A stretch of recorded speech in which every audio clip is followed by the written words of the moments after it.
يوم 19 يونيو سنة 1928 نشرت جريدة مصرية قصة حقيقية عن خبر بيتكلم عن مقتل جاريتين وسرقة أموالهم في ظروف غامضة. القصة بدأت مع أم محمد وأم عثمان، كل واحدة فيهم كان عندها تقريبا حوالي 80 سنة وأكتر، وكانوا جاريتين لعيلة طيبة معروفة في مصر، وكان معظمهم الناس اللي من العيلة دي في مناصب مهمة جدا في الحكومة، ومنهم كان صاحب البيت رفاعة باشا رافع اللي كان مدير المعارف في عهد محمد علي باشا. كان في حاجة غامضة بالنسبة للجاريتين دول من ناحية رفاعة باشا، بسبب ان أم محمد كان عندها فدادين وهي جارية، واللي كان بيدير الفدادين دي رفاعة باشا بنفسه، وكان بيبعت لها الإيراد بتاع الفدادين كل شهر مع خادم من الخدام بتوعه. والجارية التانية كان كاتب لها رفاعة باشا ربع عزبة باسمها. لما رفاعة باشا مات، ابنه اللي ما كانش بيحب تقريبا أي حاجة كان بيعملها أبو الباشا خلى البيت الأثري بتاعهم القديم ده منفى للخدم المغضوب عليهم، وعاشت أم محمد هي وأم عثمان فيه، واتجوزت أم محمد من وكيل دايرة رفاعة باشا اللي كان راجل سوداني. وحسب الخبر إن على الرغم من إن أم محمد كانت كبيرة في السن، إلا إنها كانت قوية ونشيطة جدا، لدرجة إن ساعات كانت بتشيل شغل البيت كله لوحدها لو أم عثمان ما كانتش موجودة. وفي يوم 23 يناير سنة 1928 لقى البوليس الجاريتين دول مذبوحين ومرميين كل واحدة في أوضة نومها. حادثة قتلهم كانت غريبة وشغلت الناس والبوليس فترة كبيرة. الجناية دي بالنسبة للبوليس كانت غامضة جدا،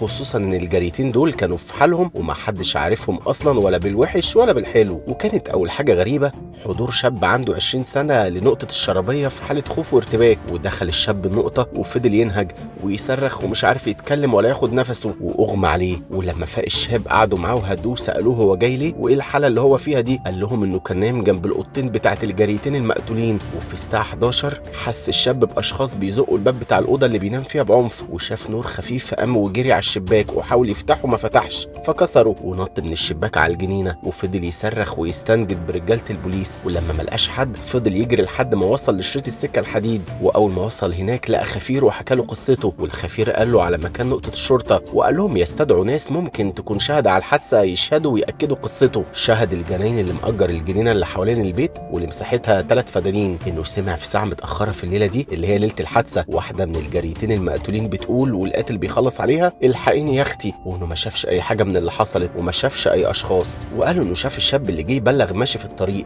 فسألوا المحقق هو كان رايح فين، قالوا انه كان رايح بيت خالته. ولما سألوا خالته عن صحة كلامه اكدته وقالت انه فعلا كان جاي عندها وانه مش بيكذب. ولما راحت النيابة لمكان الحادثة هم مشغولين بالمعاينة، طلع ظابط يشرب سيجارة جنب البيت، فلقى شاب عنده 22 سنة لابس جلابية ومعطف واقف جنب بيت الجريمة. فمسكوا الظابط وجابوا للمحقق. المحقق امر بعرضه على الطب الشرعي، وظهر من الكشف الطبي انه مصاب بجروح في ركبته وتسلخات ظاهرة في دراعه، وهدومه مبلولة وفي اثار بقع دم مغسولة على هدومه. ووجه ليه المحقق اسئلة وكانت حسب الخبر هل ليك علاقة بعيلة رفاعة بيك؟ وكانت اجابة الشاب انه كان شغال خادم في بيت محمد بيك رفاعة في الحلمية من 4 سنين وخرج من 8 شهور. رجع المحقق وسأله تاني هل كنت بتتردد على منزل الجريمة؟ وبعد السؤال ده اتوتر الشاب جدا وحاول يهدي نفسه وقال لا ابدا، لكنه ابتدى يخاف وبقى واضح عليه انه عنده مرض نفسي، لانه كان غريب جدا انه بعد الجريمة راح غسل هدومه ورجع وقف في مكان الجريمة تاني. ولما اتسأل هل ليه علاقة بالجريتين القتيلتين ولا لا، قال للشاب انه عمره ما شافهم ولا اتعامل معاهم في حياته. وقال للمحقق انه اشتغل سقف طهطة بعد ما رفاعة باشا مات واشتغل مناول فترة. ولما اتسأل هل راح شغله امبارح ولا لا، خاف الشاب انه يكذب فيسألوا الناس اللي معاه في الشغل فيقولوا لهم الحقيقة، فقال انه اشتغل امبارح نص يوم عشان كان تعبان.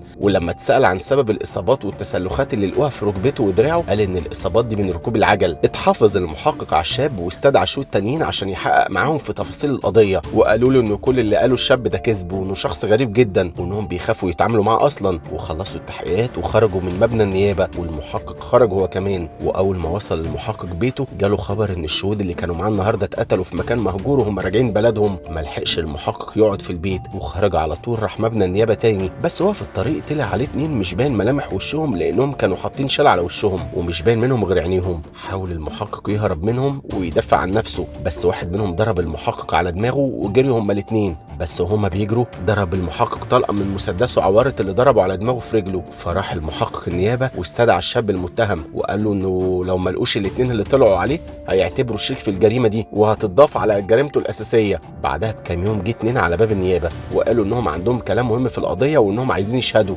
ولما سالهم المحقق هم مين اتضح اتضح انهم ابن خالة المتهم وابن عمه، وقالوا للمحقق ان القاتل المتهم كان بيروح بيت الجاريتين وانهم شافوه هناك اكتر من مرة. خرج المحقق من النيابة وهو معاه حراسة بسبب الخوف من ان حد يعترض طريقه تاني، وكانت الحراسة مكونة من 2 عساكر. قابل المحقق الشاب اللي جه بلغ في الاول عن الجريمة، فسألوا الشاب عن تفاصيل التحقيقات، وقال له ان الواد اللي جوه ده هو اللي قتل، وانه لما هدي وفكر افتكر انه شافه داخل البيت كذا مرة. المحقق قال له ما يقلقش، وان كده كده الحق هيظهر. مشي الشاب قدام المحقق وبص المحقق على الشاب وهو ماشي وعينه وقعت على رجله، فلقى رابط رجله من تحت.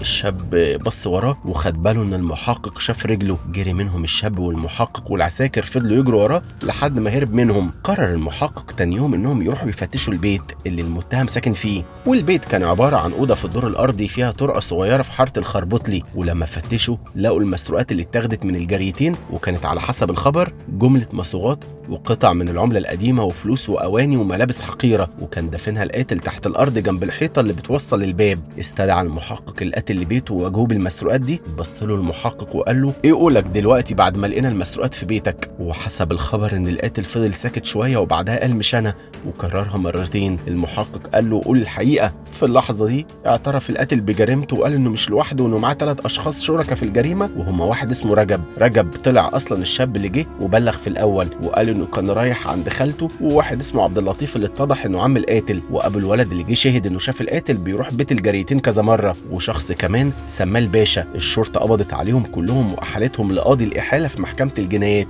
وكان يوم 26 فبراير ميعاد محاكمة المتهمين قدام محكمة الجنايات، فاعترف القاتل محمد علي احمد بجريمته، وحكمت المحكمة بإعدامه شنقا وبراءة باقي المتهمين لعدم ثبوت أي أدلة عليهم، حتى رجب الشاب اللي ضرب المحقق. ولما سألوه قال لهم إنه طلع عليه حرامية وهرب منهم فضربوا عليه نار، وإنه الحمد لله ربنا نجاه منهم. والساعة 8 الصبح من يوم الخميس كان ميعاد تنفيذ حكم الإعدام في القاتل محمد علي أحمد. دخلت هيئة التنفيذ للحجرة السوداء اللي بيتنفذ فيها حكم الإعدام، وحسب الخبر إن القاتل وقف قدامهم وقال لهم خطبة وداع، وشال الجلادين من إيديه الأساور الحديد وربطوا إيديه. وفقا للخبر إن آخر حاجة قالها محمد أنا مظلوم، ووصاهم بأمه الكفيفة ولبسوه الخاية واتعدم. الفيديو ده كتبه احمد يسري وسجله محمد طاهر، ده اللي هو انا يعني، وعمل الفيجوالز بتاعته خالد جلاله ومنتجته مريم فوده. وما تنسوش تعملوا فولو لصفحه محمد طاهر عشان تتابعوا الفيديوهات الكوميديه، وتعملوا سبسكرايب لقناه فيلم في ال50 على اليوتيوب عشان تتابعوا الملخصات الدراميه. سلام.